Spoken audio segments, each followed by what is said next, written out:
Hello बच्चों, welcome to अध्ययनिक्स। आज हम आपके सामने लेके आए हैं स्टैटिस्टिक्स क्लास 10th का वन शॉर्ट वीडियो, जिसमें हम स्टैटिस्टिक्स के थ्योरी से लेके क्वेश्चन तक डिस्कस करेंगे। स्टैटिस्टिक्स चैप्टर आपके क्लास 10th का एक चैप्टर है, जो कि आपका लास्ट चैप्टर भी है। और इस चैप्टर में कॉन्सेप्ट बहुत ईजी हैं, जिनको आपने एक बार कर लिया तो आपके स्टैटिस्टिक्स के एक भी क्वेश्चन नहीं छूटने वाले हैं। इस वीडियो में हम लोग क्वेश्चन भी डिस्कस करने वाले हैं, साथ ही कॉन्सेप्ट भी डिस्कस होगा। आपको बस क्या करना है, इस वीडियो में अंत तक बने रहना है, और जितने भी क्वेश्चंस हम यहाँ करवाएंगे आप उन सब क्वेश्चंस को फिर से अपने से प्रैक्टिस करोगे। ठीक है, तो चलिए स्टार्ट करते हैं। स्टैटिस्टिक्स, देखिए सबसे पहले अगर हम थ्योरी की बात करें तो स्टैटिस्टिक्स होता क्या है। यहाँ पे डेफिनेशन आपका लिखा हुआ है, आप पढ़ भी सकते हो। एक बार हम भी पढ़ देते हैं। क्या लिखा है? Statistics is the branch of mathematics concerned with how to collect, organize and possibly interpret numerical data.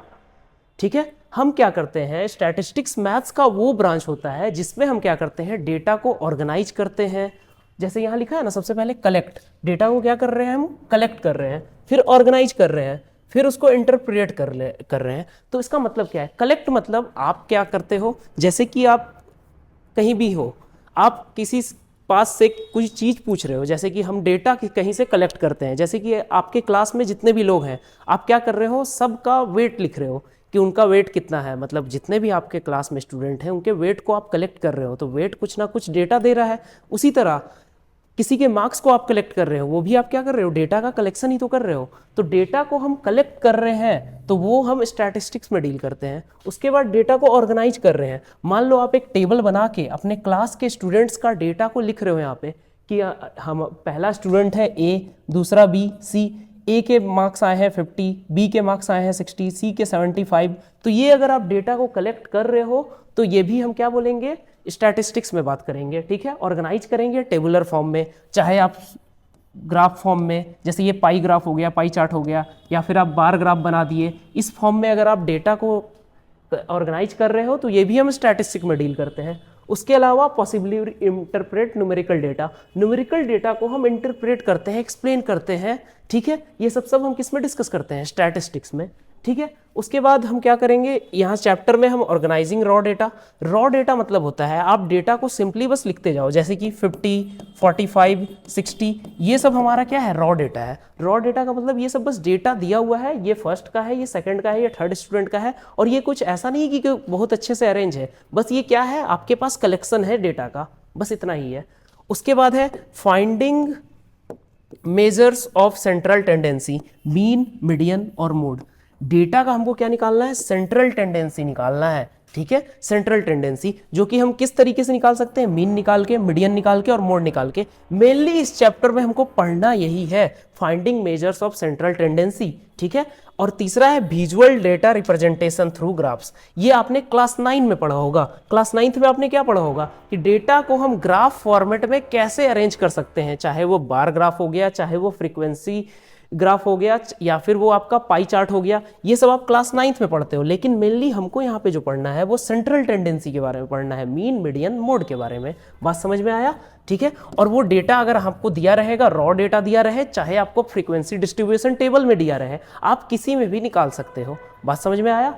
ठीक है, तो चलिए आगे चलते हैं। आगे हमारा क्या है, In mathematics, a measure of central tendency is a statistical value that represents the center or typical value of a data set.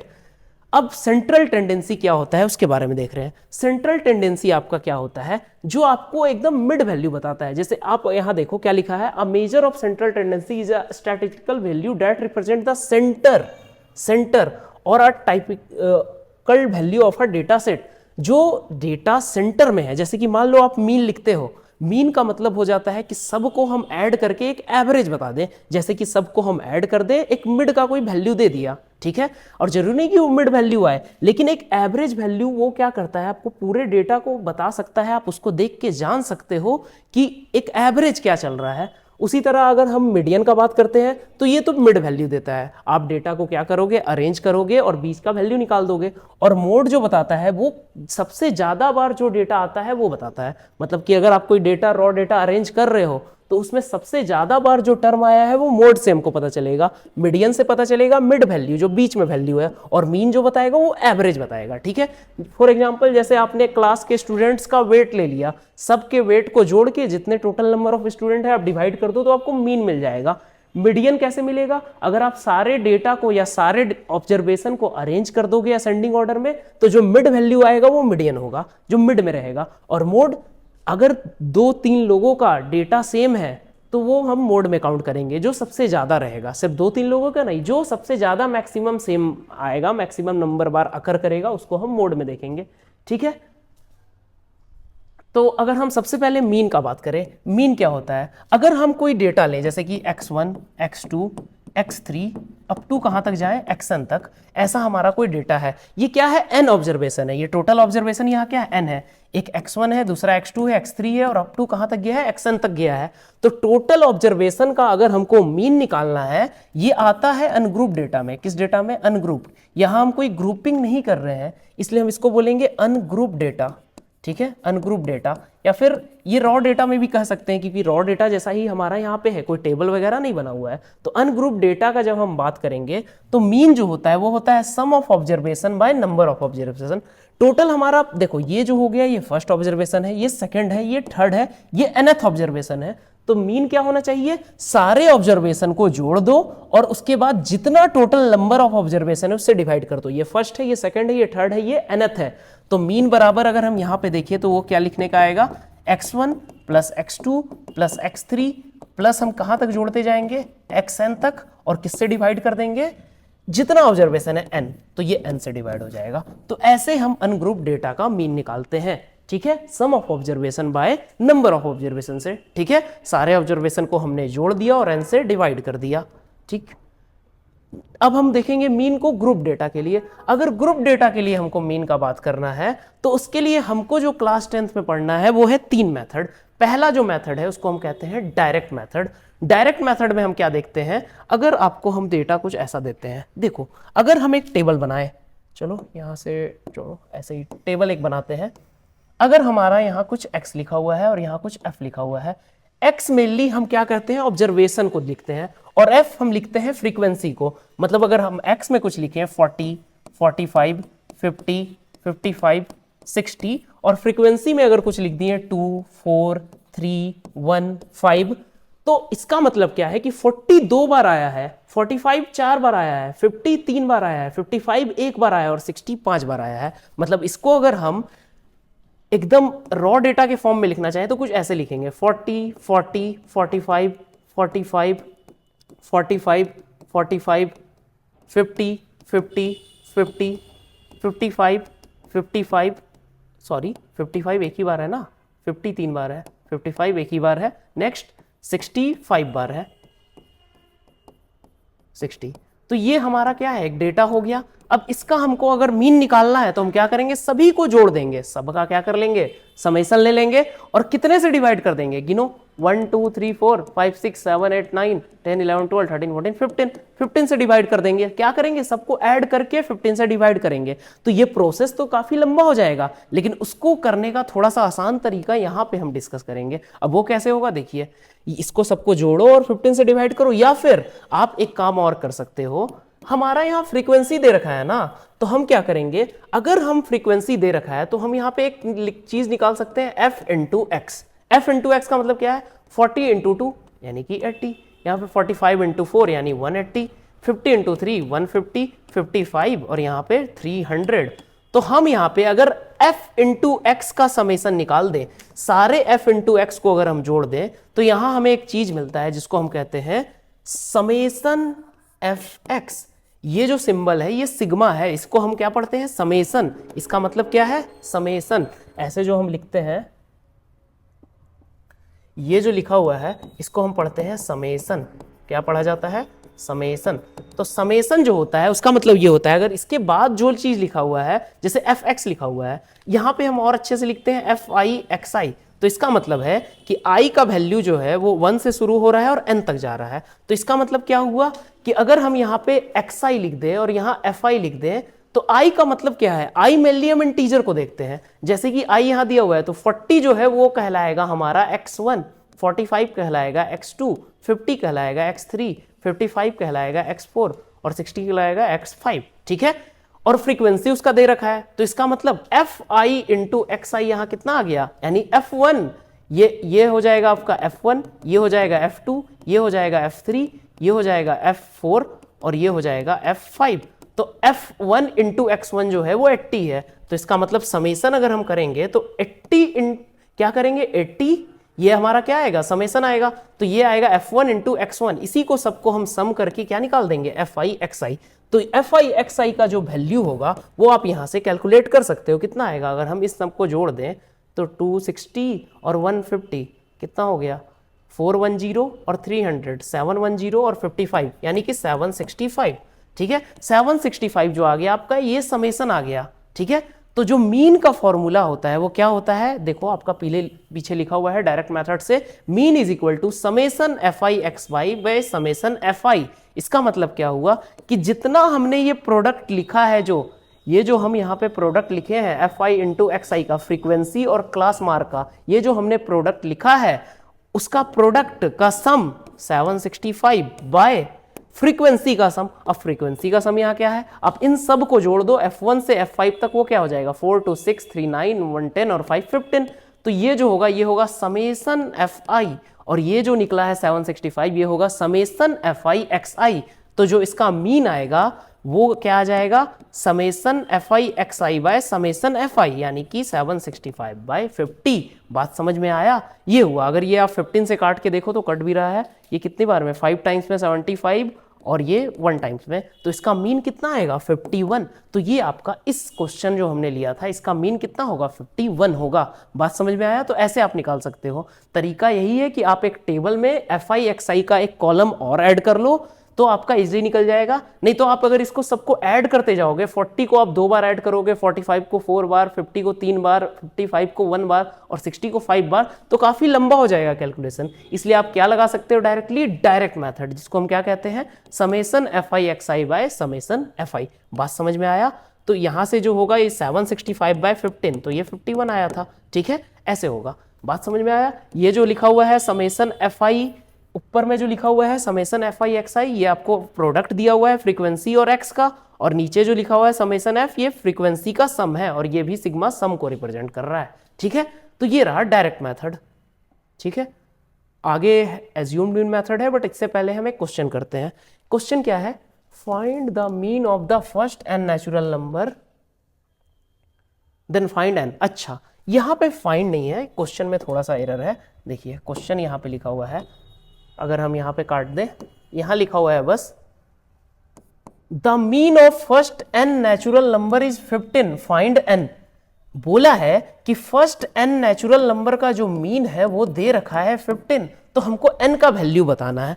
तो अभी हमने मीन का क्या फॉर्मूला पढ़ा था, sum of observation by total number of observation. तो हमको क्या बताना है, n बताना है। तो एक बात बताओ, हम n नेचुरल नंबर लिखते हैं 1 2 3, यही सब तो हमारा नेचुरल नंबर है, n तक जाता है। अगर आपने एपी पढ़ रखा होगा तो n नेचुरल नंबर का सम क्या होता है, अगर मैं बता दूं तो n नेचुरल नंबर का Sn हम लिखते हैं सन, तो Sn का फॉर्मूला होता है n/2 into 2a plus n-1 into d। अब नेचुरल नंबर जो लिख रहे हैं वो एपी में क्यों रहेगा एपी में, क्योंकि देखो ये 1 है, ये 2 है, ये 3 है, हमारा नंबर्स क्या है काउंटिंग नंबर्स है, और वो बढ़ते जा रहा है, और कितने गैप से बढ़ते जा रहा है 1 1 गैप से। तो इसका मतलब 2 - 1 कितना आएगा 1 आएगा, 3 - 2 कितना आएगा 1 आएगा। इसका मतलब डिफरेंस यहाँ कांस्टेंट होगा, second term minus first term का, third term minus second term का। इसका मतलब ये किस में होगा, एपी में होगा। अगर एपी में हुआ तो हमारा a बराबर फर्स्ट टर्म 1 हो जाएगा और d बराबर 1 हो जाएगा। तो Sn कितना आ जाएगा n/2, a की जगह क्या रख दो 1 रख दो, n की जगह तो n ही रहेगा और d की जगह भी 1 आ जाएगा। तो यहां अगर आप सॉल्व करते हो तो देखो क्या आएगा n/2 2 प्लस n-1, तो ये आ जाएगा आपका n इंटू n+1/2, ठीक है। तो sum of first n natural number जो आता है वो होता है n इंटू n+1/2। इस रिजल्ट को आप डायरेक्टली याद रख सकते हो। देखो Sn बराबर क्या हमने बोला n इंटू n+1/2। ये रिजल्ट आप को याद रखना चाहिए, ठीक है, इंपॉर्टेंट है, ये आप याद रख सकते हो। तो मीन बराबर 15 दिया हुआ है, तो मीन का फॉर्मूला होता है sum of observation by number of observation. तो ये कितना है 15 के बराबर। और सम ऑफ ऑब्जर्वेशन का क्या हमने फॉर्मूला बताया, n into N plus one by two, तो n into N plus one by two, और नंबर ऑफ ऑब्जर्वेशन हमारा n है, तो ये 15 के बराबर है। तो देखो यहां से अगर हम n से n, यहां एक काम करो क्रॉस मल्टीप्लाई कर दो, n square plus n is equal to हो जाएगा 30n, तो ये बन जाएगा n स्क्वायर माइनस 30n, एक मिनट, यहां बन जाएगा n square minus 29n equal to 0। तो यहां से n का 2 वैल्यू आएगा अगर आप सॉल्व करोगे तो। यहां अगर हम सॉल्व करेंगे, ठीक है, ये हम हटा देते हैं क्योंकि इसका काम हो गया है। आप यहाँ नोट कर लो इसको वीडियो पॉज करके। देखो यहाँ पे क्या बन रहा है, n कॉमन ले लेंगे तो अंदर बनेगा n माइनस 29 बराबर 0। ठीक है, तो यहाँ से n का 2 वैल्यू आएगा, एक n इक्वल टू 0 एक और n equal to 29। Quadratic equation है, हमने सॉल्व किया। चाहते तो हम इसको n से n काट भी सकते थे, बट यहाँ नहीं काट रहे थे। आपको एक चीज बताना था, वो चीज ये है कि n का अगर आप क्वाड्रेटिक इक्वेशन देखोगे तो यहाँ 2 वैल्यू आएगा, एक 0 आएगा एक 29 आएगा, बट हम 0 को नॉट पॉसिबल बोल देंगे क्योंकि नेचुरल मतलब हमारा अगर हम नंबर लेना है, n जो है नंबर ऑफ टर्म्स है, तो नंबर ऑफ टर्म्स कभी 0 के बराबर थोड़ी होगा। अगर एक भी टर्म है तो वो कम से कम एक टर्म तो होना चाहिए, लेकिन उससे कम तो हो नहीं सकता। कम से कम जो टर्म होता है वो एक होता है और एक से ज्यादा होता है। तो हमारा ये पॉसिबल नहीं है वैल्यू, बट ये पॉसिबल है। तो n बराबर कितना आ गया 29। तो यही हमारा क्या हो गया आंसर। इस क्वेश्चन में हमसे पूछा था n का वैल्यू कितना आ गया 29। बात समझ में आया? तो ऐसे हमको सॉल्व करना है, ठीक है। बाकी ये रिजल्ट आप याद रखना। अब देखो एक और डेटा दिया है, find the mean of the following distribution. इस डिस्ट्रीब्यूशन का आपको मीन निकालना है। तो इसमें देखो आप चाहो तो 4 को 5 टाइम ऐड कर सकते हो, 6 को 10 टाइम्स, 9 को 10 टाइम्स। उससे बढ़िया क्या है, हम डायरेक्ट मेथड लगाएं, यूजिंग डायरेक्ट मेथड।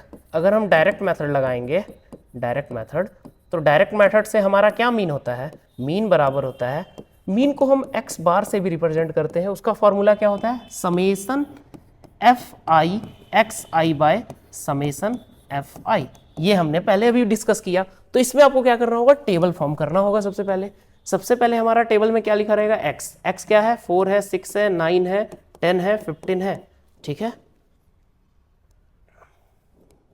और इधर हम लिखेंगे फ्रीक्वेंसी क्या है, 5 है, एफ आई है, ये एक्स आई है, फ्रीक्वेंसी है 5, 10, 10, 7, 8। अब x I into F I आप निकाल दो, कितना आएगा, 4, 5 20, 60, 90, 70 और 120, ठीक है। ये आपका आ गया एक्स आई एफ आई। अब इसका आपको क्या लेना है, समेसन लेना है। इसका क्या लेना है, समेसन। तो इसका समेसन क्या होगा, समेसन एफ आई एक्स आई क्या होगा, अगर आप सबको जोड़ दो तो यह क्या आएगा, 120 है, ये 60 है, ये 20 है, 200, 290 प्लस 70, 360 आ जाएगा आपका समेसन एफ आई एक्स आई का वैल्यू। और समेसन एफ आई क्या आएगा, समेसन एफ आई यहाँ पे आ जाएगा 15, 520 और 20, 40। तो अगर आप यहाँ पे फॉर्मूला में रख दो 360/40, तो ये कितना आ जाएगा, मीन इसका 9, ठीक है। तो 9 आपका इस क्वेश्चन का आंसर हो जाएगा। मीन आपसे पूछा था तो आपको कितना मीन आ गया, 9, ठीक है। 9 इस क्वेश्चन का आंसर है, ठीक है। बात समझ में आया? हम किस मेथड से बनाए हैं, डायरेक्ट मेथड से, ठीक है। तो नेक्स्ट हम अब नेक्स्ट मेथड चलते हैं। नेक्स्ट मेथड है हमारा assumed mean method. Assumed mean method क्या करता है, ये जो मेथड होगा आपका, ये डायरेक्ट मेथड के कंपैरिजन में थोड़ा सा सिंपल मेथड होगा। सिंपल इन द सेंस आपको कैलकुलेशन यहाँ पे उससे कम करना पड़ेगा, क्योंकि वहां पे आप लोगों को एफ आई एक्स आई निकालने का जरूरत पड़ता है, बट यहाँ पे आपका थोड़ा सा कैलकुलेशन उसके कंपैरिजन में ईजी हो जाता है, ठीक है। तो देखिए, बट यहाँ पे आपको फॉर्मूला याद रखना होगा। तो दोनों में यही फर्क है, इसमें फॉर्मूला है बट आपका कैलकुलेशन इजी हो जाता है, ठीक है। तो एज्यूम्ड इन मेथड क्या करता है, एज्यूम्ड इन मेथड में हम क्या कहते हैं, एक सेंट्रल वैल्यू हम मान लेते हैं। जैसे कि आप अभी हमने क्वेश्चन जो किया, ये हमारा क्या था, क्वेश्चन था। अगर हम इस क्वेश्चन में देखें,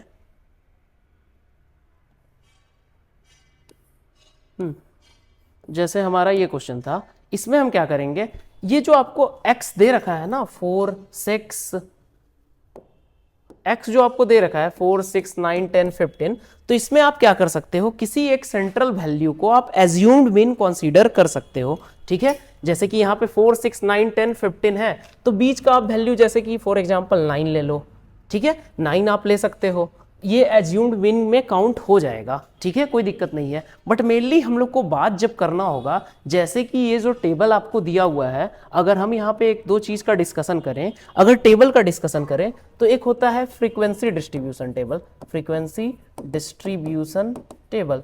फ्रीक्वेंसी डिस्ट्रीब्यूशन टेबल जो होता है वो दो तरह का होता है। पहला जो होता है वो होता है डिस्क्रीट, और दूसरा जो होता है वो होता है कंटिन्यूअस, ठीक है, कंटिन्यूअस। अगर हम डिस्क्रीट का बात करेंगे तो जैसे अभी दिया हुआ था x और f, ये आपका जो हो गया वो डिस्क्रीट हो गया, मतलब x का कुछ वैल्यू है 5, इस पे कुछ फ्रीक्वेंसी दिया हुआ है 3, ये 10, इस पे कुछ फ्रीक्वेंसी है 4, ये है 15, इस पे कुछ फ्रीक्वेंसी दे रखा है, तो ये आपका डिस्क्रीट में आएगा। किस में आएगा? डिस्क्रीट में। बट जब हम कंटिन्यूअस का बात करेंगे तो आपको क्लास इंटरवल दे रखेगा। क्या दे रखेगा? क्लास इंटरवल, और साथ में फ्रीक्वेंसी।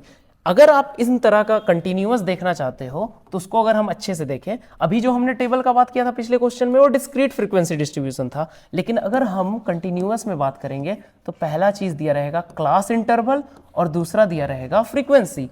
तो अगर क्लास इंटरवल आपको कुछ दिया है 10 to 15, 15 to 20, 20 to 25, या फिर और लास्ट 25 to 30 आप ले लो, और कुछ फ्रीक्वेंसी है 3, 4, 7, 2, ऐसा कुछ फ्रीक्वेंसी दिया है, तो इसमें आप क्या करोगे? इसके लिए आपको क्या करना पड़ेगा? जैसे आप क्लास इंटरवल बोलते हो ना 10 to 15, तो हम इन लेफ्ट साइड में जो लिखा है इसको हम कहते हैं लोअर लिमिट। क्या कहते हैं? Lower limit. और जो ये राइट साइड में लिखा है इसको हम क्या कहते हैं? Upper limit. ठीक है, लोअर लिमिट और अपर लिमिट। जब हम लोअर लिमिट देखते हैं और यहाँ अपर लिमिट देखते हैं, ये कहाँ मिलता है हमको? क्लास इंटरवल में। तो अगर हमको क्लास इंटरवल को नॉर्मल इस टेबल में कन्वर्ट करना है x और f में, तो हमको क्या करना पड़ेगा? x बराबर हम लिखते हैं l प्लस h/2। इसका मतलब lower limit plus upper limit, या फिर यहाँ पे u कर दो, h मत लिखो। अब क्या कर देते हैं यहाँ पे? l plus u/2। तो लोअर प्लस अपर बाय 2, तो इसका मतलब क्या आ जाएगा? 10 प्लस 15/2। तो इसका x क्या बन के आएगा? अगर आप इन दोनों को जोड़ दो, 15 प्लस 10 25/2, तो ये आ जाएगा आपका 12.5। तो यहाँ पे x हम कितना लिखेंगे? 12.5। नेक्स्ट है 20 to 25, तो यहाँ पे भी आप सेम चीज कर सकते हो, 20 प्लस 15/2, तो यहाँ पे क्या आ जाएगा? 17.5। नेक्स्ट थर्ड के लिए 20 प्लस 25/2, तो यहाँ क्या आ जाएगा? 45/2 यानी 22.5। अगर आप यहाँ एक ट्रेंड को देखो, ये 12.5 था, ये 17.5 बन गया, ये 22.5, तो आपको क्या दिखाई दे रहा है? जो हमारा यहाँ गैप है 10 to 15 जो गैप है, और जो 15 to 20 गैप है, और जो 20 to 25 गैप है, वही गैप बस यहाँ बढ़ते जा रहा है। तो इसका मतलब अगर हम सिर्फ एक x निकाल लें तो बाकी x हम बस लिख सकते हैं उसमें हम क्या करके, जो क्लास साइज है या डिफरेंस है, क्लास विड्थ है, 20 और 15 के बीच कितना गैप है? 5 का। 15 और 10 के बीच कितना गैप है? 5 का। 25 और 20 के बीच कितना गैप है? 5 का। तो बस आप क्या करो, वो ऐड करते जाओ। तो 12.5 में अगर 5 ऐड करेंगे तो 17.5 आएगा, इसमें 5 ऐड कर देंगे तो 22.5 आएगा, और नेक्स्ट आप बताओ कितना लिखेंगे? 27.5। ठीक है, बस क्या करना है? 5 ऐड कर देना है। अदरवाइज आप इसको भी ऐड करके निकाल सकते हो, 25 प्लस 30/2 करके आपका कितना आएगा? 27.5 ही आएगा। बात समझ में आया?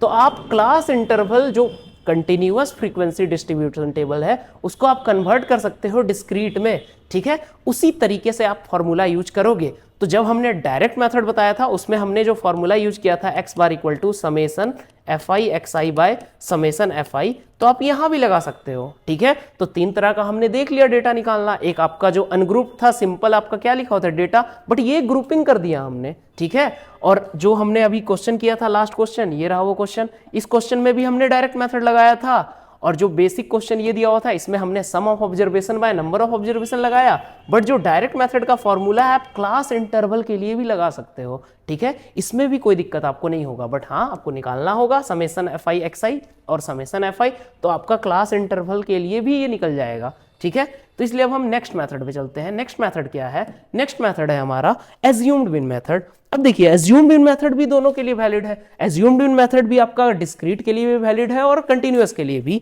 आपको क्या करना होगा? पहले एज्यूम्ड मीन मेथड अगर आपको दिया रहा है तो सबसे पहले हमको क्या करना होगा? यहाँ पे एक एज्यूम करना होगा मीन। क्या करना होगा? Assume mean. और एज्यूम मीन क्या होना चाहिए? आपका कोई एक सेंट्रल वैल्यू होना चाहिए। अब सेंट्रल वैल्यू हम कैसे देख सकते हैं?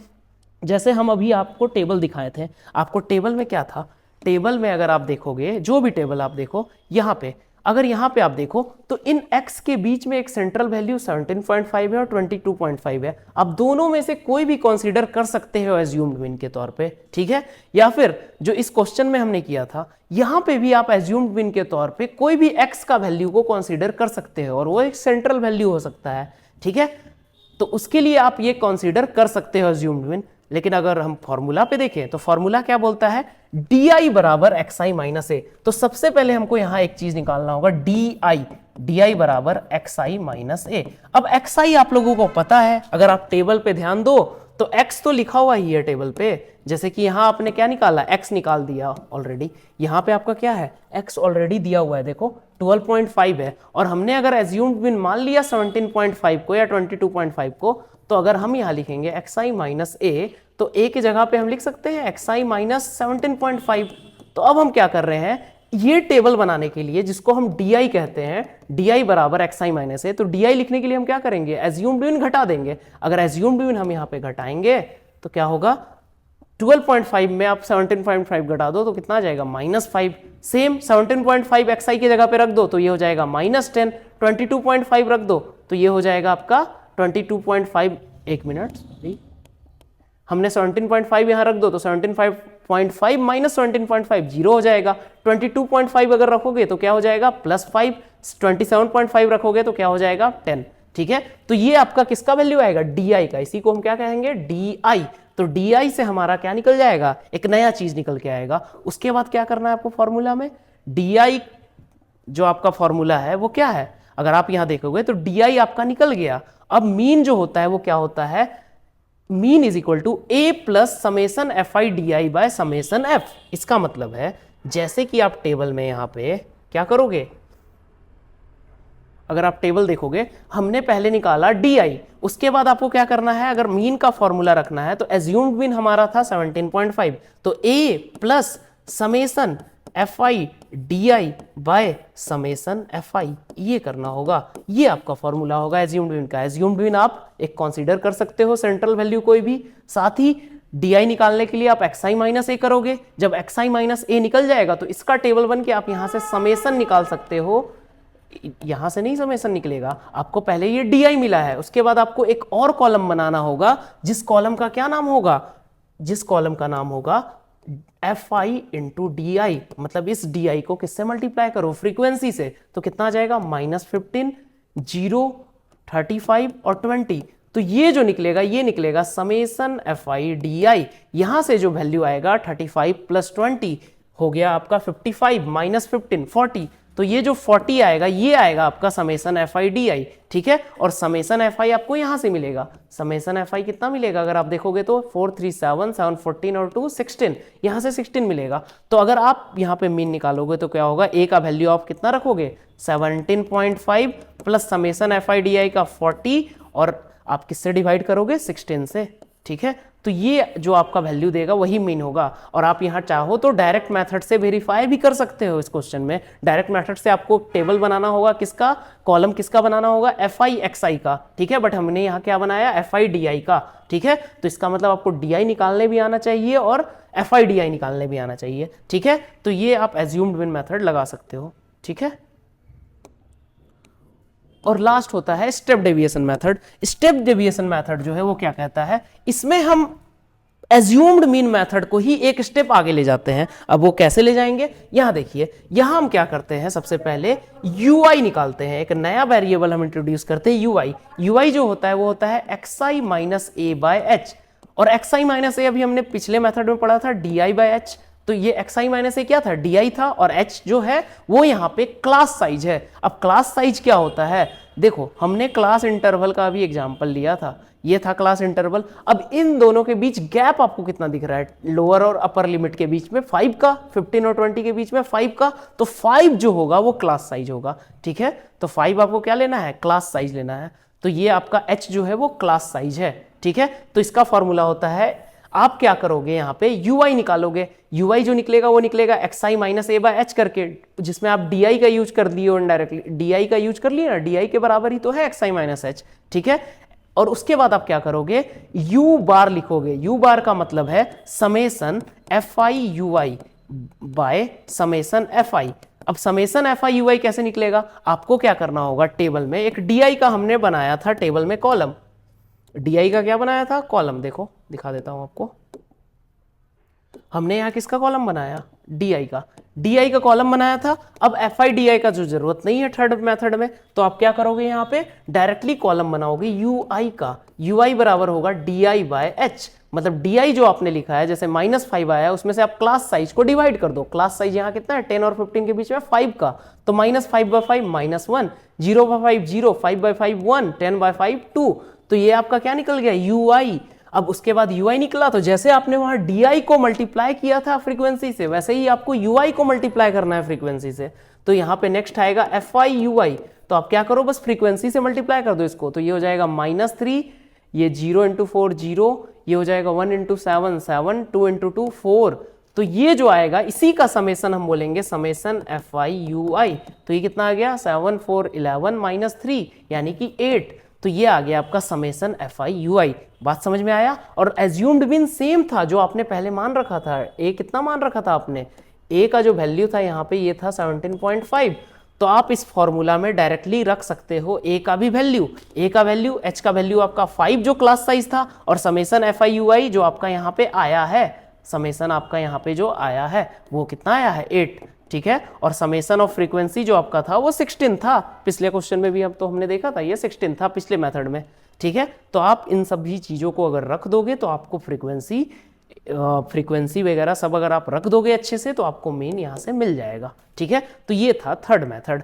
ठीक है। और दोनों मेथड ही इंपॉर्टेंट है, आपका स्टेप डेविएशन मेथड और एज्यूम्ड मेथड। तो चलिए क्वेश्चन से अब हम इन मेथड को देखते हैं। तो जैसे ये क्वेश्चन आपका दिया है, if the mean of the following distribution is 6 find the value of P. ये क्वेश्चन में आपको मीन दे रखा है और आपको क्या निकालना है, पी का वैल्यू। तो इस क्वेश्चन को चाहो तो आप डायरेक्टली कर सकते हो, डायरेक्ट मेथड से भी। अब डायरेक्ट मेथड से अगर हम करेंगे तो सबसे पहले हमको क्या निकालना होगा, एफ आई इंटू एक्स आई निकालना होगा। एक और हमको क्या ऐड करना होगा, यहाँ पे हम रो ऐड कर दे रहे हैं। तो एफ आई एक्स आई अगर आप निकालोगे तो कितना आएगा, 3 2 जा 6, 3 2 जा 6, 3 3 जा 18 10, और यहाँ पे 2p + 5, ठीक है। और आपको क्या लेना होगा यहाँ, समेसन एफ आई एक्स आई लेना होगा।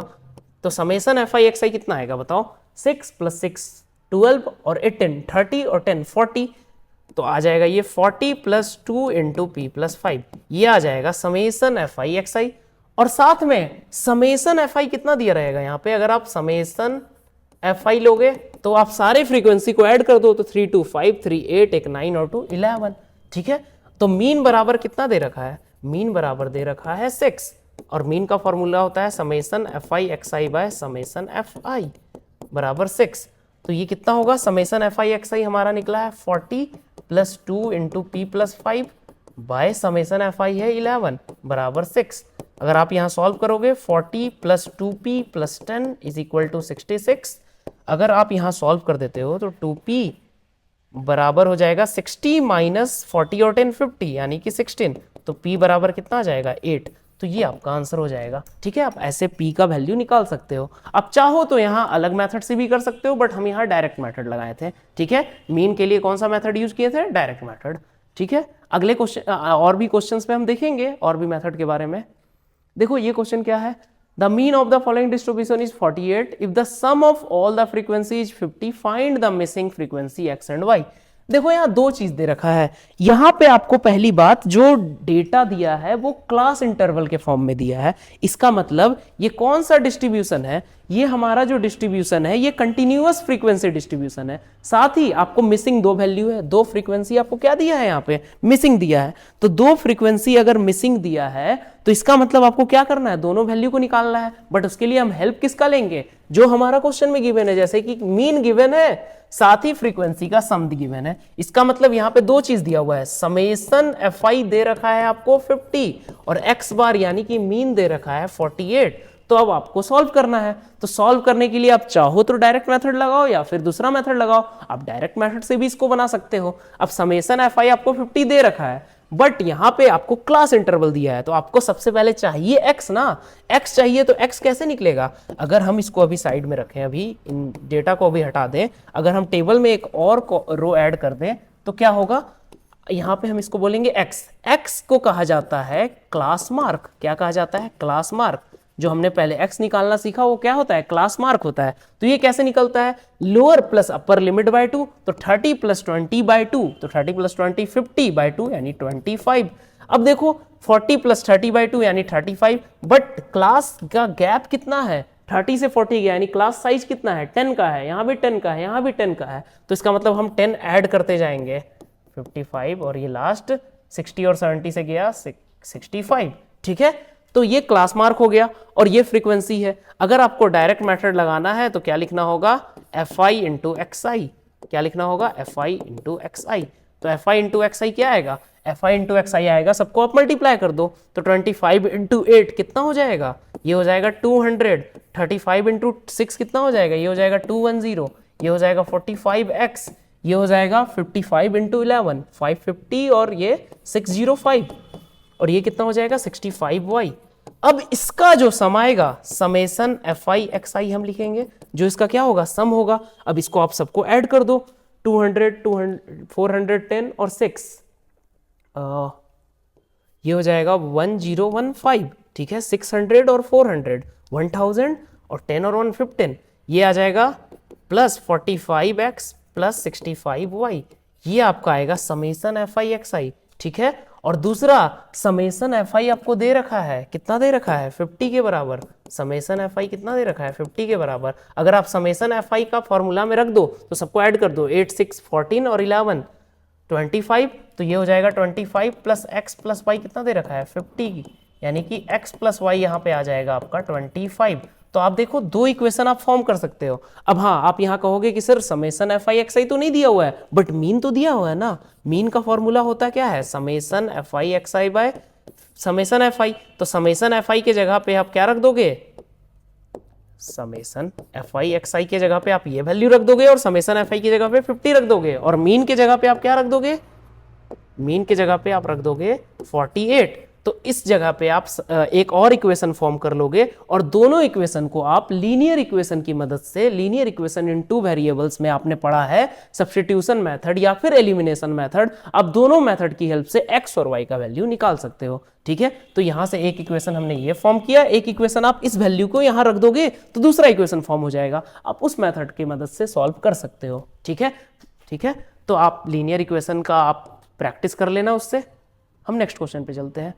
Find the mean of 32 numbers such that if the mean of 10 of them is 15 and the mean of 20 of them is 11 and the last two numbers are 10। ठीक है, ये भी बढ़िया question है। और देखो ये थोड़ा अलग तरह का क्वेश्चन है। इसमें बोला है कि जो 32 नंबर्स है उसका मीन निकालना है। ठीक है, लेकिन 10 नंबर्स का मीन दे रखा है। अगर मान लो आप 32 नंबर्स ले रहे हो टोटल अगर आप x1 x2 x3 ऐसे करके कहाँ तक नंबर जाओगे? x32 तक जाओगे। तो क्या बोला है कि x1 plus x2 plus x3 up to कहाँ तक हम गए? x10 तक गए, उसका मीन दे रखा है। तो इसका मतलब ये बाय 10 करेंगे तो इसका मीन कितना दे रखा है? 15। और साथ ही क्या दे रहा है? 20 नंबर्स का मीन दे रहा है। 20 numbers, the mean of 20 of them is 11। तो इसका मतलब क्या हुआ? अगर आप x10 के बाद x11 से शुरू करोगे, x12 x13, तो ये कहाँ तक जाएगा? 10 के बाद आप 20 नंबर और लो x30 तक, उसका मीन कितना दे रखा है? अगर 20 से हम यहाँ डिवाइड करें तो कितना दे रखा है? 11। तो आप और लास्ट का दो नंबर, टोटल 32 नंबर्स था ना, इसका मतलब x31 दे रखा है आपको 10 और x32 दे रखा है 10। तो आपसे पूछा है टोटल 32 नंबर्स का मीन कितना होगा। ये सब गिवन डेटा है।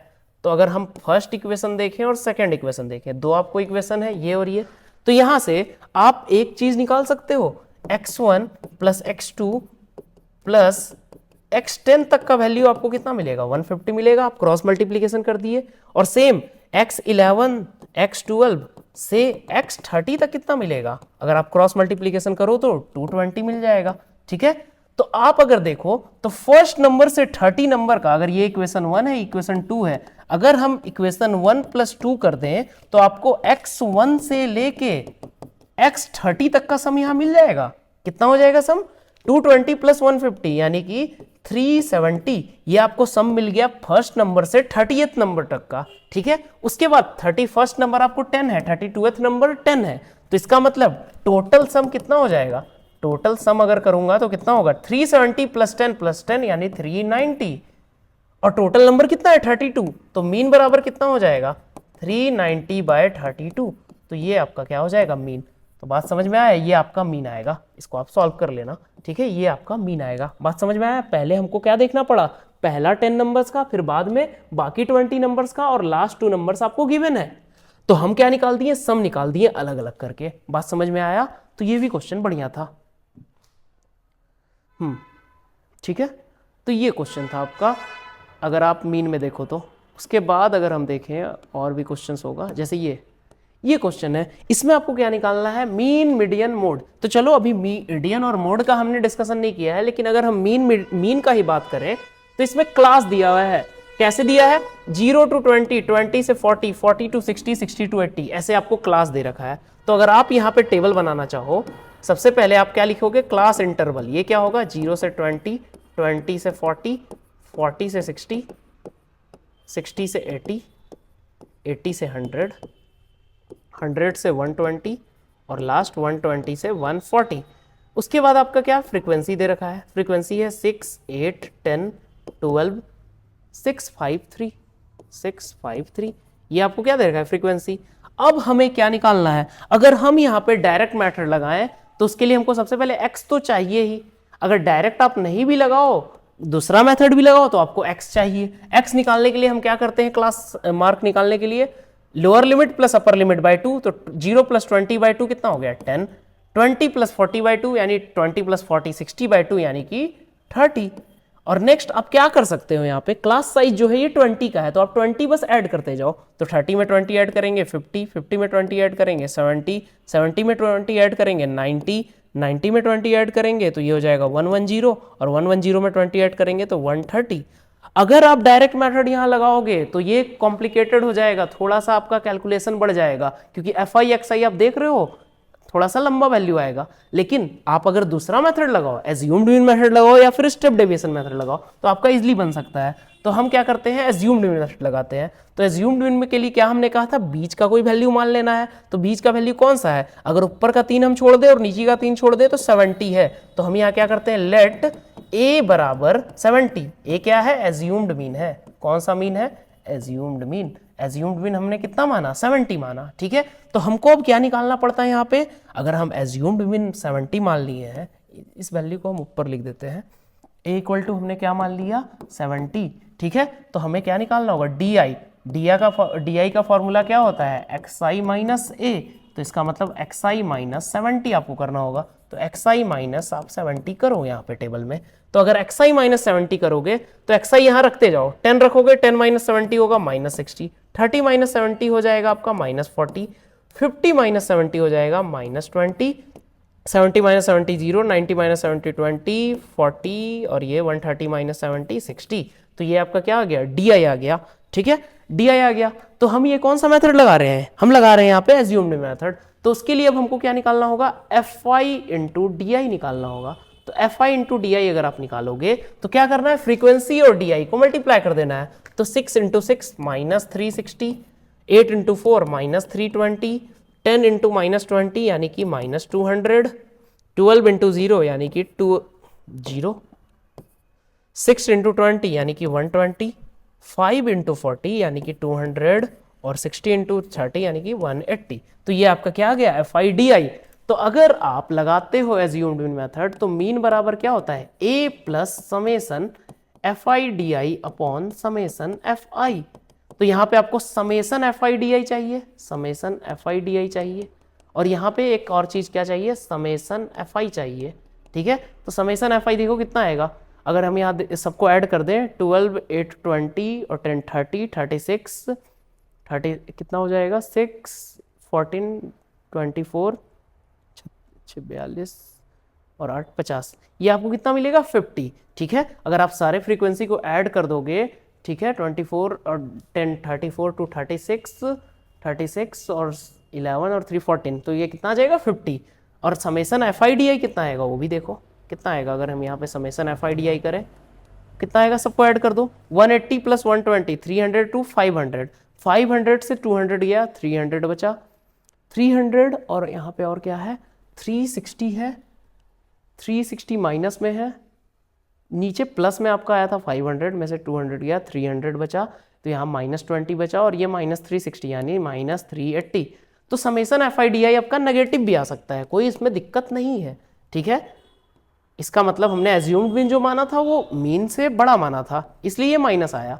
तो समेसन FIDI कितना आ गया -380। अब आप मीन निकालो तो x बार बराबर क्या होगा, a का वैल्यू आप क्या रखोगे, a जो हमने एज्यूम्ड मीन माना था 70 प्लस समेसन FIDI है -380 बाय समेसन FI है 50।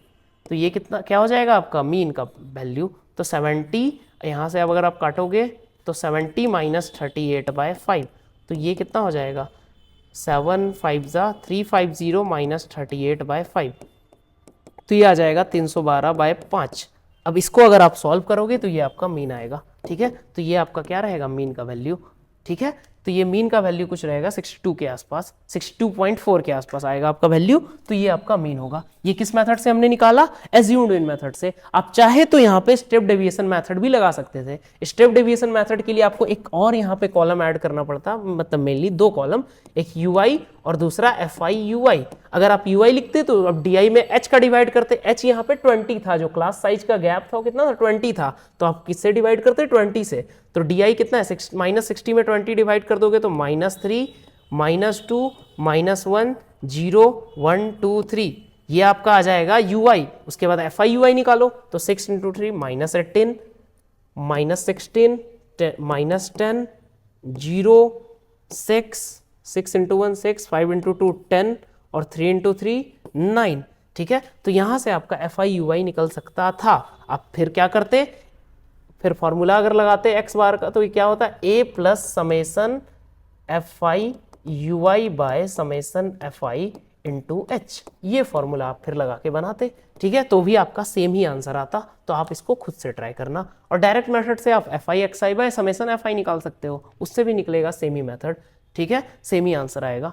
तो ऐसे आप मीन निकाल सकते हो किसी भी टेबल का, ठीक है। डिस्ट्रीब्यूशन में तो उसमें क्या होता है फॉर्मूला, उसमें देखिए उसमें जो मॉड का फॉर्मूला होता है वो ये होता है mode equal to L plus F1 - F0 by 2F1 - F0 - F2। अब इस ये तो हमने फॉर्मूला लिखा है, बट इसमें सब चीज कह क्या रहा है, अगर आप देखोगे तो यहाँ पे अगर हम यहाँ डिस्कस करें क्या लिखा है, तो ये है L जो है वो lower boundary of the model class है। अब लोअर बाउंड्री क्या है, जैसे हमने लोअर लिमिट लिया था ना, तो ये L जो है ये लोअर लिमिट को रिप्रेजेंट कर रहा है क्लास इंटरवल का। F1 जो है frequency of the model class, अब हम इस मॉडल क्लास के बारे में भी डिस्कस करेंगे। F0 जो है frequency of the class before the model class, next F2 frequency of the class after the model class, और लास्ट H क्लास विड्थ, ठीक है।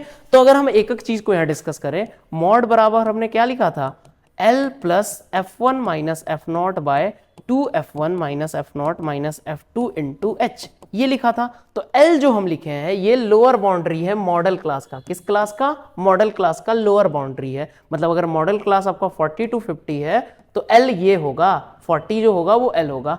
F1 जो होगा वो फ्रीक्वेंसी होगा मॉडल क्लास का, कोई क्लास आपने लिखा है जिसको मॉडल क्लास आपने डिक्लेयर किया, उसके बगल में जो फ्रीक्वेंसी है वो F1 है। नेक्स्ट F0 जो है वो पहले के, जैसे आपने ये मॉडल क्लास माना है तो उसके ऊपर वाले का फ्रीक्वेंसी है। और नेक्स्ट F2 जो है, आपने अगर ये मॉडल क्लास माना है तो ये F2 जो है ये फ्रीक्वेंसी है, ठीक है। और H जो है वो क्लास साइज है, यानी 40 से 50 गया है तो 10 का गैप है ना, तो H बराबर यहाँ पे क्या है 10 है। तो ये है हमारा फॉर्मूला। लेकिन इसको क्वेश्चन में कैसे डिस्कस करते हैं वो हम क्वेश्चन से देखते हैं। तो जैसे ये क्वेश्चन था हमारा, ये सेम क्वेश्चन को अगर हम ले लें, चलो अब मैं सब इरेज कर देता हूं यहाँ पे। अगर सेम क्वेश्चन को हम कंसीडर करें तो देखो आपको बस 2 चीज गिवन होगा, FI और XI गिवन होगा, FI और क्लास इंटरवल गिवन होगा। हम XI को अभी रहने देते हैं क्योंकि XI काम में आ सकता है, बट कोई बात नहीं, XI भी यहाँ काम में नहीं आएगा, ठीक है। मॉड में काम में नहीं आएगा, मीन में तो काम आता है। तो अगर हम यहाँ पे देखें तो यहाँ पे आप सबसे पहले ध्यान दो, सबसे पहले आपका क्या लिखा हुआ है, क्लास इंटरवल लिखा हुआ है और फ्रीक्वेंसी लिखा हुआ है। तो मॉडल क्लास हम किसको मानेंगे, तो अब भी हमने जैसे डिस्क्रीट फ्रीक्वेंसी डिस्ट्रीब्यूशन और साथ ही अनग्रुप्ड जो रॉ डेटा था उसमें डिस्कशन किया था। उसमें हमारा क्या था, जो मॉड होता था वो जो सबसे ज्यादा जिसका फ्रीक्वेंसी होता था वो होता था। तो यहाँ मॉडल क्लास भी हम उसी क्लास को कहेंगे जिसका सबसे ज्यादा फ्रीक्वेंसी है। तो यहाँ पे अगर आप ध्यान दो तो 60 to 80 जो है उसका फ्रीक्वेंसी सबसे ज्यादा दिख रहा है 12। बात समझ में आया? तो 60 to 80 क्या हो जाएगा हमारा? Model class. ये कौन सा क्लास हो जाएगा? Model class. बात समझ में आया? ये मॉडल क्लास है 60 to 80। तो इसी में अब हम सब कुछ डिस्कस करेंगे। L जो होगा लोअर लिमिट होगा, तो लोअर लिमिट कितना होगा? 60। F1 जो होगा इसका फ्रीक्वेंसी होगा, तो इसका फ्रीक्वेंसी 12 है। F0 जो होगा इससे पहले वाले का फ्रीक्वेंसी होगा, तो इससे पहले वाले का फ्रीक्वेंसी कितना है? F0 ये है 10। और F2 जो होगा इसके बाद वाले का फ्रीक्वेंसी होगा कितना है? 6। और नेक्स्ट क्लास साइज 60 to 80 गया है, तो H बराबर होगा 20। ठीक है, तो ये आपका लगेगा सारा चीज। अब इसको आप फॉर्मूला में रख दो तो आपको क्या निकल जाएगा? मॉड बराबर L plus F1 minus F0 by 2 F1 minus F0 minus F2 into H। ये होता है। तो L का वैल्यू आप रखोगे 60, F1 का वैल्यू रखोगे 12, F0 का वैल्यू रखोगे 10, नीचे 2 F1 2 इंटू 12 24 माइनस F0 का वैल्यू 10, F2 का वैल्यू 6 इंटू H। तो ये आपका मॉड आएगा, कितना आएगा? 60 प्लस 12 माइनस 10 कितना होगा? 2, और यहाँ 24 माइनस 10 माइनस 6 यानी 14 में से 6 गया 8 इंटू H का वैल्यू कितना है? H का वैल्यू है 20। ठीक है, इसको भी आप यहाँ रख सकते हो 20। ठीक है 20। तो यहाँ आप सॉल्व करोगे तो कितना आएगा? मेरे ख्याल से 2 4 जा 8 4 5 जा 20। तो यहाँ मॉड कितना आ जाएगा? 60 और यहाँ पे 5 65 जो होगा इसका मॉड होगा। बात समझ में आया? और देखो आप मॉडल क्लास पे अगर मॉड भी निकाल रहे हो ना, तो आप इस बात का ध्यान रखना जो आंसर आएगा वो मॉडल क्लास के अंतर ही आएगा। मतलब 60 to 80 गया तो देखो 65 आया है, तो 60 और 80 के बीच में ही तो कहीं है, इसलिए ठीक है इस बात को ध्यान देना। मॉडल क्लास के अंदर ही आता है, तो 65 इसका मॉड होगा। आपको बस ये फॉर्मूला याद रखना है मॉड निकालने के लिए, ठीक है, और कुछ नहीं। बात समझ में आया? तो मॉड आपका इजिली निकल सकता है। क्लास इंटरवल वगैरह दिया है तब, लेकिन अगर क्लास इंटरवल नहीं दिया तो और इजीली तरीके से निकल सकता है। जिसका फ्रीक्वेंसी ज्यादा उसका x का वैल्यू देख लो आप, उसके रिस्पेक्ट में x का वैल्यू अगर ज्यादा है तो आपका वही मॉड होगा। लेकिन क्लास इंटरवल में आप जो xi बनाते हो तो उसमें ये मत बोल देना कि जिसका फ्रीक्वेंसी ज्यादा उसका xi का वैल्यू मॉड, नहीं वैसे मत करना। ठीक है, वैसे नहीं होता है। ठीक है, वैसे नहीं होता है। नहीं तो यहाँ अगर xi आप देखो तो 80 प्लस 60 कितना हो गया? 140/2 70 हो गया, बट 70 तो मॉड नहीं होता। ठीक है, मॉड यहाँ तो 65 आ रहा है। तो ये क्लासेस के अकॉर्डिंग है, ठीक है, क्योंकि ये मॉड निकालने का ये तरीका ही ये है। ठीक है, बाकी अगर आपका डिस्क्रीट फ्रीक्वेंसी डिस्ट्रीब्यूशन रहता तो आप डायरेक्ट बोल सकते थे। ठीक है, तो ऐसे हम क्या निकालते हैं? मॉड। तो ये हुआ मॉड। ये क्वेश्चन देखो, इसमें क्या बोला है? मॉडल क्लास बताना है आपको, ऑब्जेक्टिव क्वेश्चन है। मॉडल क्लास कौन सा होगा? तो जिसका फ्रीक्वेंसी ज्यादा वही क्लास मॉडल क्लास। ठीक है, तो बट यहां पे अगर आप देखोगे यहां क्या लिखा हुआ? Below 10, below 20, below 30, below 40, below 50, below 60। यहां क्लासेस तो दिया नहीं है, बट यहां कुछ अलग तरीके से दिया है। यहां अगर हम बात करें तो यहां दिया हुआ है बिलो, अगर आप देखोगे क्या लिखा है? बिलो 10, 20, 30, 40, 50, 60। तो अगर हम बिलो 10 दिया हुआ है तो उसको हम ले सकते हैं जैसे देखो 10 से 20 गया है तो बिलो 10 को हम ले सकते हैं 0 से 10, यही क्लास इंटरवल बन जाएगा। फिर बिलो 20 का मतलब 10 to 20, बिलो 30 का मतलब 20 to 30, बिलो 40 का मतलब 30 to 40, बिलो 50 का मतलब 40 to 50 और बिलो 60 का मतलब 50 to 60। बट यहाँ पे आप कहोगे कि सर बिलो का मतलब तो होता है 10 से नीचे, मतलब 10 से नीचे चलो यहाँ तो हमने कर लिया 0 से 10, बट बिलो 20 का मतलब है कि 0 से 10 20 ना, बट आप तो लिख दिए 10 to 20। हाँ, तो इसी बात को आपको ध्यान रखना है कि जो ये नंबर ऑफ स्टूडेंट दिया हुआ है वो एक्चुअली में फ्रीक्वेंसी नहीं दिया हुआ है, वो क्यूमुलेटिव फ्रीक्वेंसी दिया है। बिलो 10 का मतलब 10 के नीचे 3 लोग हैं, नंबर ऑफ स्टूडेंट कितने हैं? 3। लेकिन बिलो 20 यानी 10 से 20 के बीच 12 लोग नहीं है, ये 20 के नीचे ही 12 है। इसका मतलब ये 3 भी उसमें इंक्लूडेड है। तो ये एक्चुअली में क्यूमुलेटिव फ्रीक्वेंसी है, फ्रीक्वेंसी नहीं है। तो 10 to 20 क्या है? 20 है, तो 20 जो हमारा है बिलो 20 कितना आएगा? 12 आएगा। ठीक है, तो 12 आएगा, लेकिन अगर आपको फ्रीक्वेंसी लिखना है तो 12 में माइनस करना होगा 3। इसका मतलब 12 माइनस अगर आप 3 करेंगे तो ये कितना आ जाएगा? 9। ये 3 होगा, ये 9 होगा। नेक्स्ट है 27, 27 में से 12 माइनस कर दो, 27 में से 12 माइनस कर देंगे तो 15 आएगा। नेक्स्ट है 57, 57 में 20 माइनस कर दो, कितना आएगा? 30। ये है 75, 75 में 57 माइनस कर दो तो ये आएगा 75 में अगर हम माइनस कर देंगे तो कितना आएगा, 15 और 3 18, ठीक है 18 आएगा, ठीक है। और नेक्स्ट है 50 to 60, अगर देखें तो बिलो 60 80 है, 80 में 75 माइनस कर देंगे तो 5, तो ये एक्चुअली में हमारा फ्रीक्वेंसी होगा, ठीक है। ये नहीं, ये फ्रीक्वेंसी नहीं है, ये क्यूमुलेटिव फ्रीक्वेंसी है। अब लेकिन हमको यूज तो फ्रीक्वेंसी का करना है, तो मॉडल क्लास हम किसको बोलेंगे, जिसकी फ्रीक्वेंसी ज्यादा वो हमारा मॉडल क्लास में कंसीडर होगा। तो सबसे ज्यादा फ्रीक्वेंसी यहाँ पे आपको किसका दिख रहा है, इस क्लास का, ठीक है, जिसका फ्रीक्वेंसी 30 है, 30 सबसे ज्यादा है, तो मॉडल क्लास कौन सा होगा, 30 to 40, तो 30 to 40 हमारा आंसर होगा। बात समझ में आया। लेकिन आपको पहले क्लास इंटरवल और फ्रीक्वेंसी में इसको कन्वर्ट करना होगा। ये जो नंबर ऑफ स्टूडेंट है ये फ्रीक्वेंसी नहीं है, ये क्यूमुलेटिव फ्रीक्वेंसी है। और ये क्या है, ये आपका बिलो दिया हुआ है ना, ठीक है, ये क्लास इंटरवल नहीं है। नेक्स्ट क्वेश्चन है, consider the following frequency distribution. देखो ये अच्छा मीडियन क्लास का है, तो चलिए पहले मीडियन देख लेते हैं। मीडियन आपको बोला है ना, देखो मीडियन क्या होता है। मीडियन अगर हम जब बात करते हैं तो मीडियन भी दो तरह का डेटा के लिए बात होता है, ग्रुप्ड और अनग्रुप्ड। अनग्रुप्ड मेनली की हमारा क्या दिया हुआ है, रॉ डेटा दिया हुआ है, अलग अलग वैल्यू दिया हुआ है, वहां मीडियन निकालते हैं। या फिर दूसरा आपको कैसा डिस्ट्रीब्यूशन टेबल दिया हुआ है, डिस्क्रीट फ्रीक्वेंसी डिस्ट्रीब्यूशन, क्योंकि वहां ग्रुपिंग नहीं किया हुआ है। तो उसके लिए जब हमको मीडियन निकालना है तो उसका तरीका ये है, हम क्या कर सकते हैं, इस फॉर्मूला के हेल्प से निकाल सकते हैं। तो उसके लिए हमको क्या पहले एन देखना होगा। एन मतलब कि टोटल नंबर ऑफ फ्रीक्वेंसी। अगर मान लो आपको डेटा ऐसे दे रखा है, अगर हम एक और स्लाइड ऐड करें यहाँ पे, अगर x1 x2 x3 ऐसे डेटा दे रखा है और वो कुछ xn तक गया है, तो यहाँ टोटल नंबर ऑफ डेटा कितना है, n है ना। तो इसमें हमको क्या करना होगा, सबसे पहले arrange in ascending order. Arrange in ascending order किसमें अरेंज करना होगा, असेंडिंग ऑर्डर में। असेंडिंग ऑर्डर में अरेंज पहले करना पड़ेगा आपको, उसके बाद n चेक करना होगा कि n इवन है या ऑड है। मतलब कि मान लो अगर एग्जांपल लें 2 5 9 7 11 3 2, तो ये तो आपको असेंडिंग ऑर्डर नहीं दिख रहा है, बट आप अगर इसको असेंडिंग ऑर्डर में अरेंज करोगे तो क्या हो जाएगा, 2 2 3 5 7 9 11, ये आपका किस में, असेंडिंग ऑर्डर में है। तो आप अब n चेक करो कितनी बार आया, 1 2 3 4 5 6 7 बार आया है। तो मिड वैल्यू क्या होगा, अगर आप इधर से कैंसिल करो first term last term first term last term, तो ये मिड वैल्यू होगा। तो इसका मीडियन कितना हो जाएगा, 5, ठीक है। बट क्या हम हर डेटा में इतना लंबा करके देखेंगे, इतना काट के देखेंगे, नहीं, हम बीच का वैल्यू तो ढूंढेंगे नहीं। इसके लिए हम क्या फॉर्मूला देखेंगे। तो फॉर्मूला में n या तो इवन होगा या तो ऑड होगा।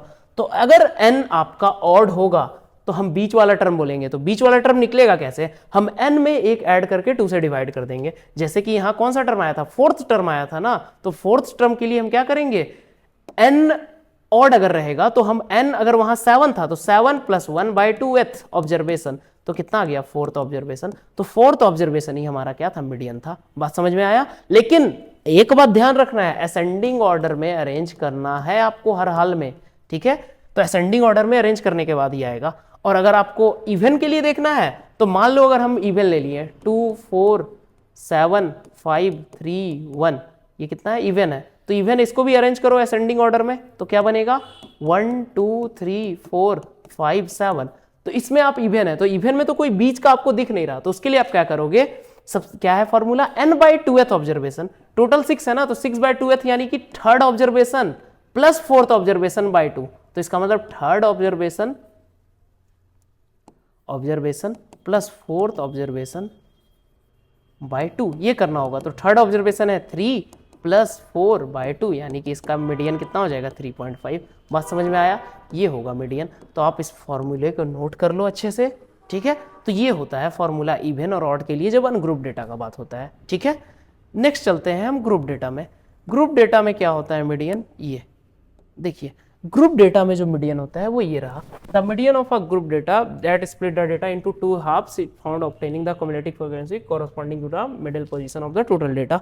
तो अगर आप यहाँ मीडियन डिस्कस करो तो यहाँ पे जो मीडियन का फॉर्मूला होता है ये होता है, median equal to L + n/2 minus CF0/f × h। यहाँ पे भी अब देखो एक एक करके हम डिस्कस करते हैं सब क्या है। अगर हम मीडियन लिखें, मीडियन क्या है,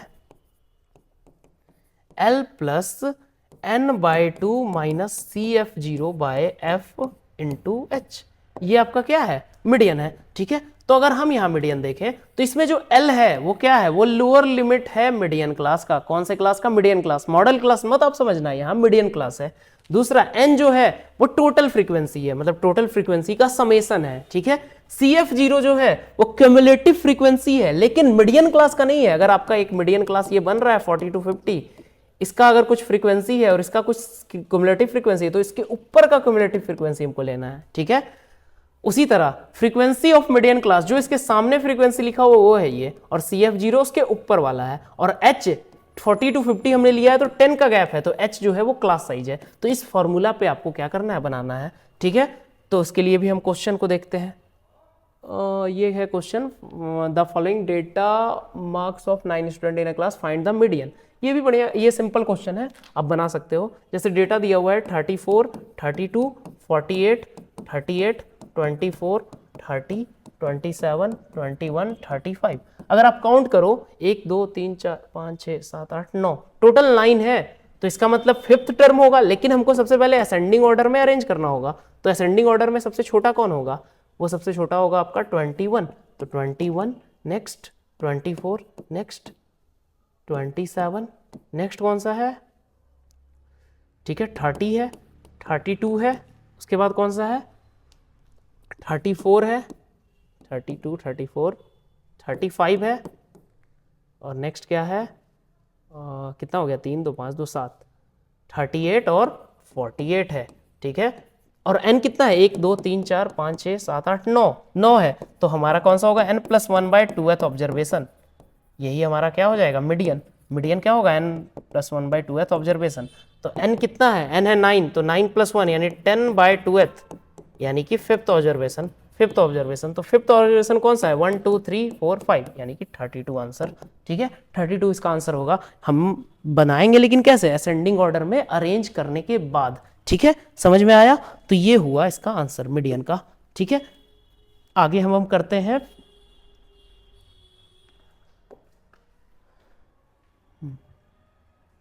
ये भी क्वेश्चन बढ़िया है, ये आप खुद से कर लेना, होमवर्क है, ठीक है। ये फ्रीक्वेंसी डिस्ट्रीब्यूशन का एक क्वेश्चन है, ये भी आप देख सकते हो।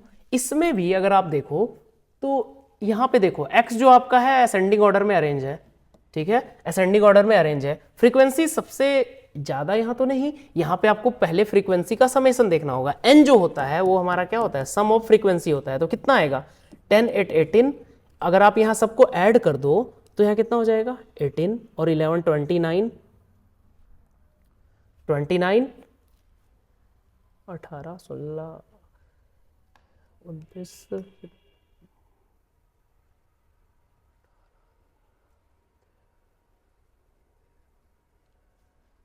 65 5 70 to 90 और 15 15 30 120 आपका n है, जो कि इवन है, ठीक है, इवन है। तो इवन अगर रहता है तो अब हम कैसे करेंगे, यहाँ पे आप क्या निकला है हमारा n इवन, लेकिन आपको यहाँ पे एक टर्म निकालना होगा CF, क्या हो निकालना होगा, क्यूमुलेटिव फ्रीक्वेंसी। तो अगर आप क्यूमुलेटिव फ्रीक्वेंसी यहाँ निकालोगे तो देखो क्या होगा, ये 8, अब आप क्या करो ऐड करते जाओ आगे वाला, तो 8 और 10 18, ये 29, ये 29 6 35 यानी 45, ये 65 65 और 5 70 to 90 105, और यहाँ पे 9 105 और 9 114, और ये 120, ठीक है। तो 120 आया, तो आपको क्यूमुलेटिव फ्रीक्वेंसी निकालने के बाद ही बताना है।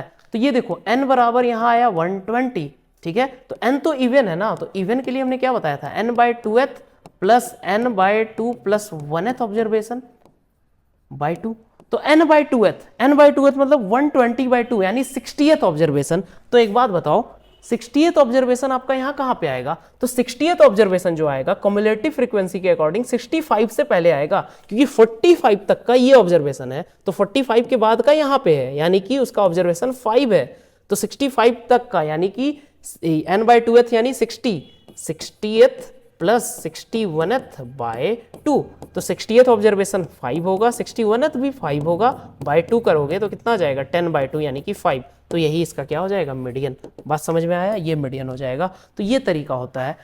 तो अगर आपको frequency discrete frequency distribution table में मीडियन निकालना है तो आपको क्यूमुलेटिव फ्रीक्वेंसी निकालना होगा। क्यूमुलेटिव फ्रीक्वेंसी से हमको पता चलेगा ना कि वहाँ तक का डेटा क्या है। मतलब जैसे कि क्यूमुलेटिव फ्रीक्वेंसी से हमको ये पता चला कि 65 के नंबर पे क्या आ रहा है। जैसे कि अगर हम 1 को लिखेंगे तो 1 को 8 बार लिखेंगे, फिर 2 को 10 बार लिखेंगे, तो इसका मतलब 18 बार तक हमारा 1 और 2 लिखा रहेगा। उसके बाद 29 तक हमारा 1 2 3 लिखा रहेगा, तो 65 तक हमारा क्या लिखा रहेगा 5।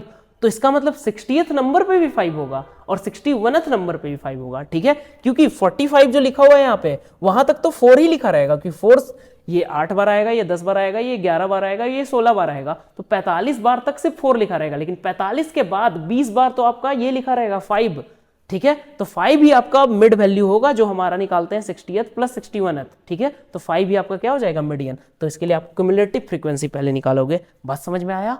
Next question, find the unknown values of the following table. देखो इसमें आपको अननोन वैल्यूज निकालना है, ये आप खुद से करना। क्यूमुलेटिव फ्रीक्वेंसी दिया हुआ है, अभी हमने बताया ना क्यूमुलेटिव फ्रीक्वेंसी क्या कहता है। अगर ये 5 है फ्रीक्वेंसी, तो अगला जो होगा वो 5 और ये सेकेंड वाला जोड़ के लिखते हैं, तो इसका मतलब 5 + 7 बराबर हो जाएगा x1। ठीक है, और दूसरा 7 अगर हम तीनों को जोड़ दें, 5 + 7 + x2 तीनों को जोड़ दें तो ये हो जाएगा 18। ठीक है, x1 + x2 भी 18 हो जाएगा। ठीक है, दोनों से वही होगा। अगर आप यहाँ देखो तो x1 आ जाएगा 12 और यहाँ x2 आ जाएगा आपका 18 - 12 यानी कि 6। ठीक है, तो x1 + x2 भी 18 होगा तो भी आपको x2 6 ही मिलेगा। तो इसका आंसर तो हमने ही निकाल दिया, x1 = 12, x2 = 6। ठीक है, तो ये आपका आंसर होगा। ठीक है, next question, calculate the median from the following distribution. आपको इस क्वेश्चन में मीडियन निकालना है, तो चलिए मीडियन का एक क्वेश्चन करते हैं। तो मीडियन में आपको सबसे पहले क्या करना है, अगर आप फॉर्मूला पे फोकस करो तो फॉर्मूला में हमको क्या क्या चीजें का जरूरत पड़ा था। Lower limit, number of frequency या total number of summation of frequency, cumulative frequency और फ्रीक्वेंसी, ये सब का जरूरत पड़ता है। तो आप अगर यहाँ मीडियन निकालोगे तो इसका तो आप होमवर्क कर लेना। मीडियन आपको अगर इसका निकालना है, कहाँ गया हमारा क्वेश्चन, ये इसका मीडियन निकालना है तो क्या करेंगे हम सबसे पहले, क्लास इंटरवल, चलो ऐसे ही देखते हैं। क्लास इंटरवल आपका क्या है, 5 to 10 है, 10 to 15 है, 15 to 20, 20। ठीक है, ऐसे। अब हमको सबसे पहले डिसाइड करना है मीडियन क्लास। कौन सा क्लास, मीडियन क्लास। तो मीडियन क्लास हम डिसाइड करने के लिए पहला काम करेंगे, क्यूमुलेटिव फ्रीक्वेंसी निकालेंगे।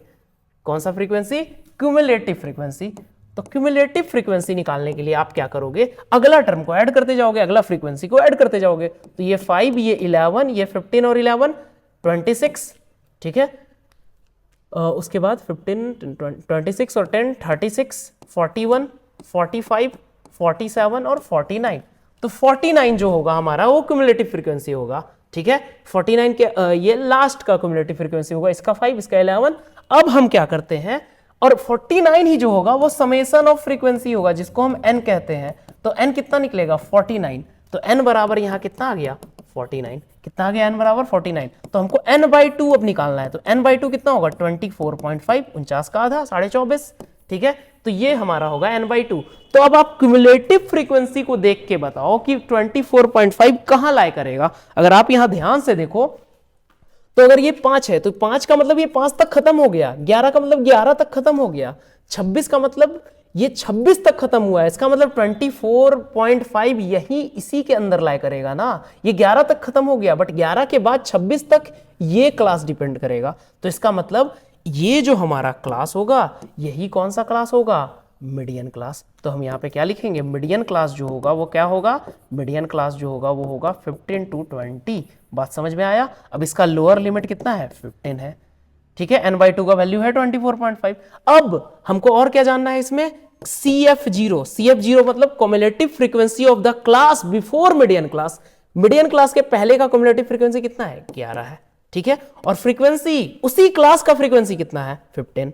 ठीक है, और h क्लास साइज कितना है, 5 से 10 गया, 10 से 15 गया, 15 से 20 गया, तो क्लास साइज h जो है वो 5 है। तो मीडियन का फॉर्मूला क्या हमने बताया था, मीडियन का फॉर्मूला था L + n/2 - CF0/F × h, ये था। तो L का वैल्यू कितना है यहाँ पे, L है 15 प्लस n/2 का वैल्यू है 24.5 minus cumulative frequency before model median class कितना है 11 बाय फ्रीक्वेंसी कितना है मीडियन क्लास का 15। इंटू एच कितना है 5, तो ऐसे निकलेगा 15 प्लस आप माइनस कर दो तो 14.5 और ये 3 से कटेगा 3, तो ये कितना आ जाएगा, ये ऑलमोस्ट आएगा 15 प्लस ये 4 अगर आप काटो, ठीक है, चलो ये 5 के आसपास आएगा ना।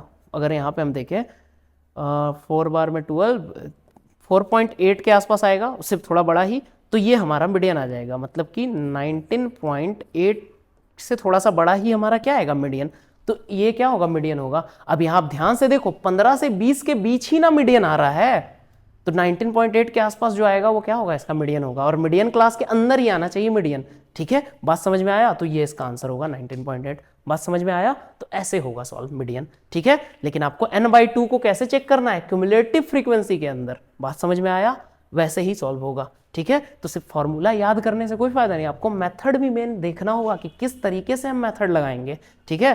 तो सबसे पहले किसका वैल्यू चेक करना होगा, n/2 का, n/2 हम रख के देखेंगे तो 26 से पहले n/2 कहाँ 24.5 है, तो 26 से पहले ही होगा, 36 से पहले नहीं होगा, 26 तक ये खत्म हो जाएगा, उसके बाद ये शुरू होगा, इसलिए 26 के पहले ही आपको देखना है 24.5, ठीक है। तो मॉडल क्लास, मीडियन क्लास आपको समझ में आ गया होगा, ठीक है। नहीं समझ आया आप वीडियो को फिर से रिवाइंड करके देख सकते हो, कोई दिक्कत नहीं, ठीक है।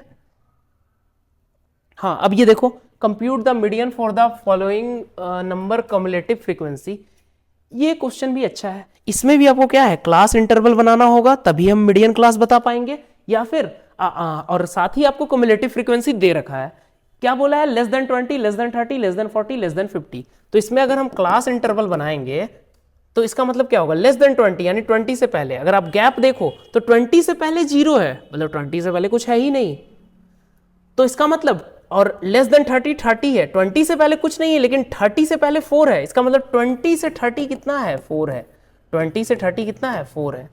उसके बाद लेस देन 40 60 है, लेस देन 14 कितना है, 16 है, तो ये CF में आ जाएगा ना, ये 4 लेस देन 40 16, तो 16 से पहले, इसका मतलब 30 से 40 कितना होगा, 16 माइनस 4 यानी कि 12, उसके बाद हम लिख लेते हैं 40 से 50, 50 से 60, 60 से 70, ठीक है, उसके आगे 70 से 80, 80 से 90 और 90 से 100, तो इसका मतलब क्या होगा, अगर हम 16 देखें यहाँ पे कितना है, 30 है, 46 है, 66 है, आगे 82 है, 92 है, 100 है, ठीक है। अब देखो लेस देन 50 आपका 30 है, तो 40 से 50 कितना होगा, लेस देन, अगर हम ये घटा देंगे तो ये होगा, तो ये कितना है 30, यहाँ पे आपका 12 क्या आया है, 12 30 से 40 के बीच का है, 20 से 30 के बीच का 4 है, 16 जो है वो 20 से 40 के बीच का है, तो 40 से 50 के बीच का कितना हो गया, 30 में से हम ये माइनस कर देंगे 16, तो कितना हो जाएगा, 30 में से 16 माइनस करेंगे 14, उसी तरह 46 में 30 माइनस करेंगे तो 16, 66 में 46 माइनस करेंगे तो 20, उसी तरह 82 में से 66 माइनस कर देंगे तो कितना आ जाएगा, 16 आ जाएगा, ठीक है। उसके बाद 92 में से 82 माइनस करेंगे 10, 100 में से 92 8, तो ये हमारा क्या हो जाएगा, फ्रीक्वेंसी,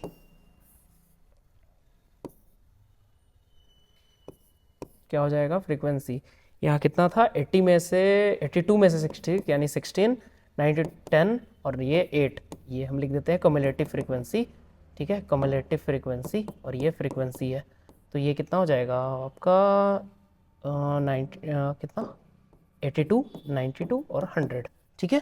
तो ये आपका कम्युलेटिव फ्रीक्वेंसी है, और कम्युलेटिव फ्रीक्वेंसी का जो आखिरी नंबर होता है वही आपका n होता है, तो n बराबर 100, आप चाहो तो सबको जोड़ के देख सकते हो, ठीक है। तो n बराबर यहाँ 100 है। अब हमको कौन सा क्लास निकालना है, मीडियन क्लास, तो मीडियन क्लास निकालने के लिए हम किसके वैल्यू पे जाएंगे, n के वैल्यू पे, तो n का जो वैल्यू है वो यहाँ पे क्या होगा, अगर आप यहाँ देखो n का वैल्यू 100 है, तो आपको क्या निकालना होगा, n/2, n/2 कितना आएगा 50, तो 50 किस क्युमुलेटिव फ्रीक्वेंसी के अंदर आएगा वो आपको चेक करना है, तो 50 जो आएगा आपका यहाँ पे वो किसके अंदर आएगा, अगर आप किस क्युमुलेटिव फ्रीक्वेंसी के अंदर आएगा, 66 के अंदर, 46 तक यहाँ खत्म है, 66 के अंदर आएगा, तो इसका मतलब हमारा यहाँ पे मीडियन क्लास कौन सा होगा, 60 to 70, 60 to 70 कौन सा होगा, मीडियन क्लास, बात समझ में आया। अगर 60 to 70 मीडियन क्लास है तो अब सब कुछ आप बताओ, L बराबर कितना होगा, लोअर लिमिट यानी कि 60, उसके बाद n/2 तो आपका 50 दिया हुआ ही है, अब हम क्या लेंगे, CF0 cumulative frequency of the class before median class, median class से पहले यानी कि 46, ठीक है। फ्रीक्वेंसी इसी क्लास का फ्रीक्वेंसी 20, ठीक है। और h क्लास साइज कितना है यहाँ पे है 10 का है, 20 से 30, 30 से 40, 10 का क्लास है। तो इसका मतलब मीडियन बराबर क्या होगा, फॉर्मूला रखो तो L plus N by two minus C F zero by F into H, ये आपका क्या होगा मीडियन का फॉर्मूला।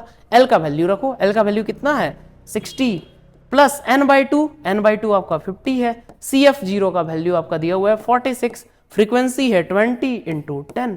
तो यहां अगर सॉल्व करो 10 से कटा 2 बार में 60 प्लस 4/2 यानी कि 62 आपका मीडियन आया। तो देखो 60 से 70 क्लास के बीच तो ही आ रहा है, तो इसका मतलब 60 क्या है आपका मीडियन है। 60 क्या है, एक मिनट, ये क्या होगा, ठीक है।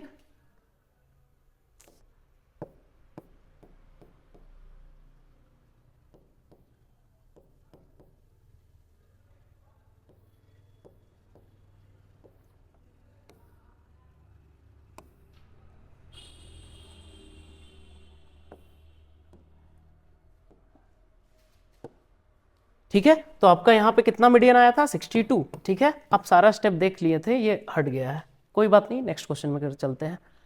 The median of the following data is 5 to 5, find the value of x and y if frequency is 100, ठीक है। तो ये भी अच्छा क्वेश्चन है, यहाँ बोल रखा है कि मीडियन दिया है एक डेटा का, मीडियन का वैल्यू कितना दिया 525, वैल्यू निकालना है x और y का जब फ्रीक्वेंसी 100 है। तो यहाँ पे टोटल फ्रीक्वेंसी 100 दिया है, मतलब समेसन एफ वाई कितना दिया है 100, यानी कि n का वैल्यू कितना है 100 है, n का वैल्यू 100 है, तो n बाई 2 का वैल्यू कितना होगा 50। तो आप पहले आप मीडियन क्लास बता सकते हो, तो मीडियन क्लास हम कैसे बताएंगे, उसके लिए हमको कम्युलेटिव फ्रीक्वेंसी निकालना है। तो कम्युलेटिव फ्रीक्वेंसी अगर आप निकालोगे, कम्युलेटिव फ्रीक्वेंसी क्या निकालेंगे सी एफ, तो सी एफ क्या होगा 2, अगला वाला ऐड करते जाओ 7 प्लस एक्स 19 प्लस एक्स, और ये 35 plus x 55 plus x 55 plus x plus y 64 plus x plus y, और last 68 plus x plus y. ये आपका कम्युलेटिव फ्रीक्वेंसी है। अब एक क्या दिया है समेसन एफ आई दिया है, इसका मतलब n बराबर 100 दिया है, और मैंने अभी बताया था कि जो लास्ट कम्युलेटिव फ्रीक्वेंसी होता है वही n होता है। इसका मतलब 68 प्लस एक्स प्लस वाई कितना आ गया 100 के बराबर। तो इसका मतलब हमारा x प्लस वाई किसके बराबर आ गया 32 के बराबर। ये एक आपको इक्वेशन बन गया, ठीक है। उसके अलावा मीडियन दे रखा था, अब मीडियन के फॉर्मूला में आप रख सकते हो, तो इसके लिए आपको मीडियन क्लास डिसाइड करना पड़ेगा। तो मीडियन क्लास जो होगा, मैंने क्या कहा था कि जो मीडियन आता है वो मीडियन क्लास के अंदर ही रहना चाहिए। तो 525 किस क्लास के अंदर आपको दिखाई दे रहा है 500 to 600 के बीच में, तो ये आपका क्या हो जाएगा मीडियन क्लास।